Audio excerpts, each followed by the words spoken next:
Mabry was born in March 2014. Happy, healthy. She developed well for 3 months, and then we noticed that she quit smiling and took her to the doctor. Long story short, we were in and out of hospitals and doctor's offices for 3 to 4 months before we finally went to Cincinnati, where they diagnosed her with Krabbe Disease. They told us she wouldn't live past the age of 2.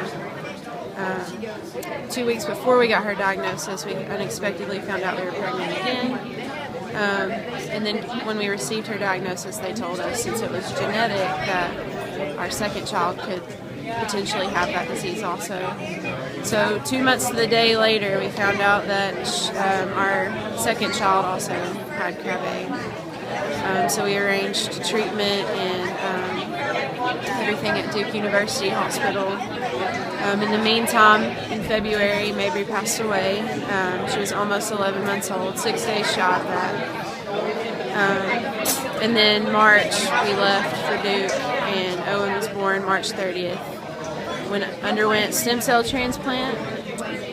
It was an 8-month-long process. We finally came home in November after he went through chemotherapy to wipe out his immune system and the stem cell transplant to replace his cells that lack a certain enzyme that he needs in his body. So we've been home since November, and since then Owen's been doing great. He's been hitting all his milestones. He's currently in therapies, physical, occupational, feeding therapy, and he's just doing awesome. He's blowing all of us away, us, doctors, and everything. So, what's the biggest challenge that he faces? And this disease, how important is it to catch it at an early point in life? That's the most crucial thing, is catching it before the symptoms start, because once symptoms start, they can't be reversed. And Mabry was not eligible for transplant because her disease had progressed so much already that it would do more harm than good. So that's the key point, is knowing that your child has it before they're born or right after they're born, so that they can get the treatment as quickly as possible. It stops the disease in its tracks, the transplant does, and since he hadn't had any symptoms yet, then hopefully he will never experience symptoms of it. What's being done right now in terms of getting this disease out there, and what role are you guys playing in trying to make people aware of this disease that can be so harmful?